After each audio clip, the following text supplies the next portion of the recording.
You were president, founder, board member of the Tower Industry Family Support Charity Foundation or Charitable Yeah. Foundation, and another one, the West Regional. There. So you may just tell Mhm. me about the different charities that you've been involved in.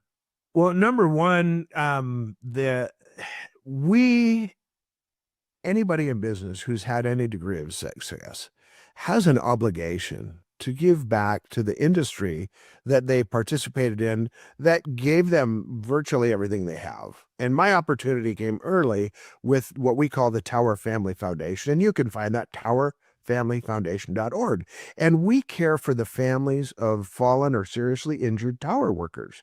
And and what we found out is there was this gap of time between when somebody got hurt or if there was a fatality involved, there was a gap of time where the system had a lag time in taking care of those families.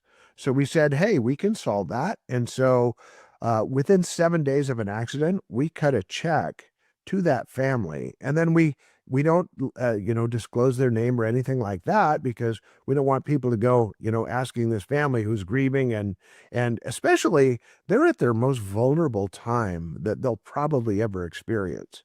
And the Tower Family Foundation has served those families quietly.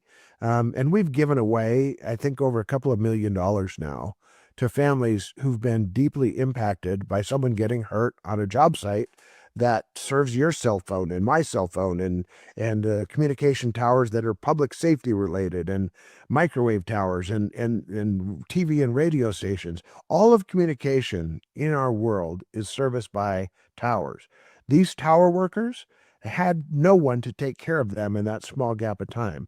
And now we've expanded it. We gave away 42 scholarships, I think, this year. And then we renewed 15 scholarships for people who are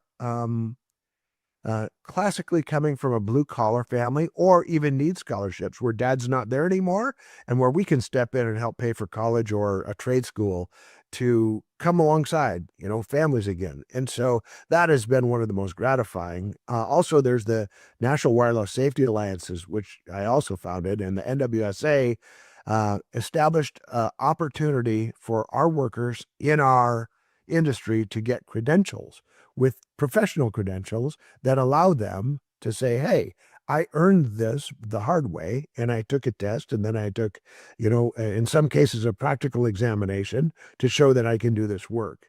And what we found is that the dignity of the worker was of primary importance. So we saluted them by saying, hey, there's a credential you can get for your trade. And so if you're an electrician, you get an electrician card. You're a plumber, you get a plumber card. Well, if you're a tower technician, we're going to take care of you there too. And because, with the insurance, if there's insurance, I mean, I've seen insurance, they'll take your money constantly, but as far as paying out, is that something that you kind of help them with or take over with insurance claims? Yeah, we don't really do that. What we do is we get them money fast. That's our role in this thing because the insurance company is going to work it out. We're not an insurance company. You don't want to play one. We don't want all the paperwork involved. So we get an application with 7 days. We write them a check. And I think now, in the case of a fatality, it's for like $19,000. And it's every year for 3 years so that they don't get tax implications.